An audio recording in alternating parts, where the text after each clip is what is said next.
పంపిణీ వ్యవస్థకు మూలాధారమైన food corporation of ఇండియాకు కేంద్ర ప్రభుత్వం మంగళం పాడనున్నదా? పేదలకు సబ్సిడీ మీద ఆహార ధాన్యాలు పంపిణీ చేసే బదులు వంట గ్యాస్ ఇస్తున్నట్టుగా నేరుగా నగదు బదిలీ చేయనున్నదా? కరోనా సంక్షోభం నాటి నుంచి కూడా పేదలకు ఇచ్చే రేషన్ బియ్యాన్ని ఉచితంగా ఇస్తుండడం, కరోనా లేకపోయినా సరే మరో 5 ఏళ్ల పాటు ఉచిత పంపిణీని కొనసాగిస్తుండటం పలు అనుమానాలకు దారితీస్తున్నది. ధాన్యం కొనుగోలు విషయంలోనూ గత కొన్నేళ్లుగా కేంద్రం భిన్నమైన వైఖరులు అవలంబిస్తున్నది. భారత ఆహార సంస్థ గోదాముల్లో ఇప్పటి వరకు నిలువ ఉన్న ధాన్యాన్ని పూర్తిగా ప్రజలకు పంచడం కోసమే ఈ ఉచితాన్ని తీసుకొచ్చారన్న అనుమానాలను వ్యక్తమవుతున్నాయి.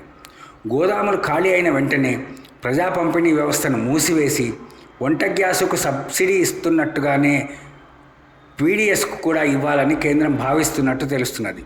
బియ్యము, గోధుమ నిల్వలు అధికంగా ఉన్నాయన్న పేరుతో వీటి సేకరణను ఇప్పటికే భారీగా తగ్గించింది.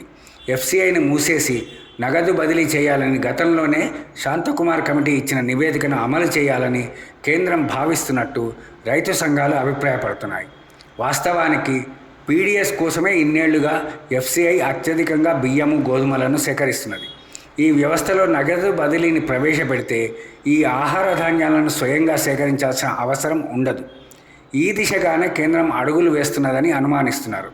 ఈ విధానం ఎప్పుడైనా అమల్లోకి రావచ్చని చెప్తున్నారు. యాసంగి, వానాకాలం అనే తేడా లేకుండా కేంద్రం ఇప్పటికే ఆహార ధాన్యాల సేకరణను భారీగా తగ్గించింది. బాయిల్డ్ రైస్కు వినియోగం తగ్గిందన్న సాకుతో దొడ్డు ధాన్యం సేకరణను పూర్తిగా నిలిపివేస్తున్నట్టు ప్రకటించింది. ఇలాగే ఆహార ధాన్యాల సేకరణను ఏటా కొంతవరకు తగ్గిస్తూ పోయి చివరకు ఎఫ్సీఐని మూసివేసే అవకాశం ఉన్నదని విశ్వసనీయ వర్గాలు చెప్తున్నాయి.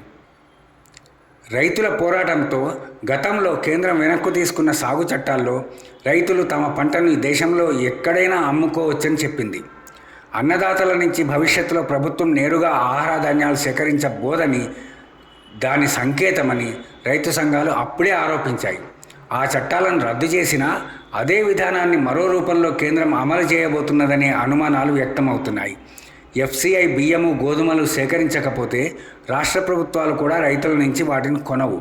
అప్పుడు రైతులు అనివార్యంగా ప్రైవేట్ వ్యాపారులకే తమ ధాన్యాన్ని అమ్ముకోవాల్సి ఉంటుంది.